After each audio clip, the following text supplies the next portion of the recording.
All right, welcome back to the Honest Sales Coach and Right Reason Consulting. Jeremy Morgan here again with the Honest Sales Quote series.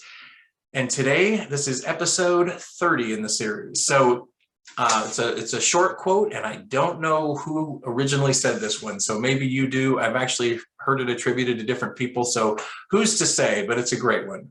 Short and sweet. It hurts now, but one day it will be your warm-up. Now, you might have heard this in the world of sports, or you might think of it when you think of warm up. My first thought is sports, right? It's weightlifting, it's some other kind of exercise, it's some kind of sport activity where when you first do it, it's just a killer. I mean, if you lifted weights and the first time you did squats, it might have been like, oh my gosh, that was intense. That was really tough. And then the next day you're like, oh, my legs, it hurts now. One day it'll be your warm up. Eventually you get to a point where those things that were so daunting, those things were so painful and difficult will be easy. They'll be a warm up. You'll do it without even thinking about it. And the same thing is true in your professional life, in your sales career. We have to force ourselves to do difficult things. We have to take that uncomfortable step. We have to say things that don't feel right or that feel awkward, or boy, I don't know how to say that. In fact, it's funny. I'll give you just a kind of a silly example from my own career. Many years ago, I had a sales manager and mentor and dear friend of mine, Steve Olson, who had this saying. We were in a sales environment where we were meeting individually at tables, and then somebody would come around and tell us it's time for the group presentation. And then we would all go into the theater room for the group presentation.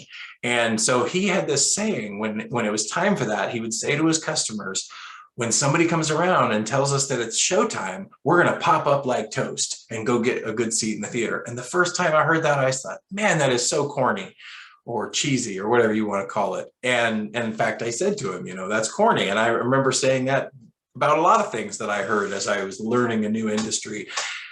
And the response that I kept hearing and I later adopted and used was, corn sells. Sounds corny, but corn sells, right? I mean, corn is popular.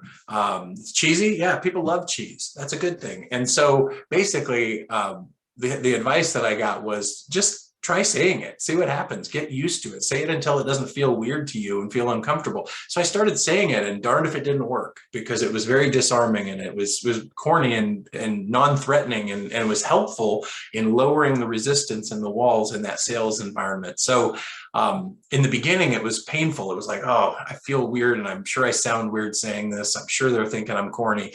But then it became just easy, became common. And in my years training people in that same industry, I trained people a lot of phrases that they would say, oh, I can't say that. That doesn't sound like something I would say. I wouldn't feel comfortable saying that. But if they forced themselves to go through the pain of saying something that didn't feel normal or feel comfortable or whatever you want to call it, eventually they got to a point where it was comfortable and it was normal and it was just a warm up. So it hurts now, but one day it will be your warm up.